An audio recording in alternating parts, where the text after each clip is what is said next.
अरे भाऊ एक आईस्क्रीम त्याच्यावर कोण मध्ये देऊ लंब्यावाल्या. दादा मला पण एक सॉफ्टी देशील ना, थोडा बाउल मध्ये देशील, मला कोण नको. अरे तू तुषार आहे का? हो. अरे अरे बाबा तू लगेच दिवसांनी दिसला रे बाबा, महिन्यावर कुठे गेलता तू? अरे काय नाही, ते मावशीकडे घरभरणीचा कार्यक्रम होता ना, घरभरणीच्या कार्यक्रमाला गेलो होतो. घरभरणी म्हणजे चोराची धंदा चालू केला? नाही नाही, अरे ते आपल्याकडे वास्तुपूजन म्हणतात ना, वास्तुपूजनाचा कार्यक्रम. अच्छा अच्छा हा. मग तिकडून आता डायरेक्ट इकडे झालाय का? नाही रे, तिकडे तिकडे 8-10 दिवसाचा कार्यक्रम झाला तो घरभरणीचा, म्हणजे वास्तुपूजनाचा.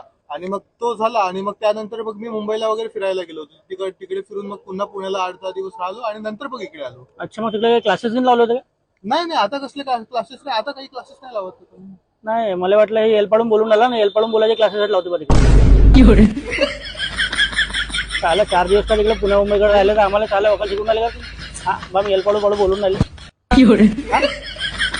लोक 4-4 वर्षापासून तिकडे राहायला गेले, चालेल ते नागपुरी बोलते आणि तुम्ही चालेल पुणेरी बोलून राहिले. भाऊसाठी चालेल आम्हाला नागपूरच्या माणसाले एलपाडू पाडू. माझ्या मामाने हे केलं ना, आत्याने हे केलं समजा.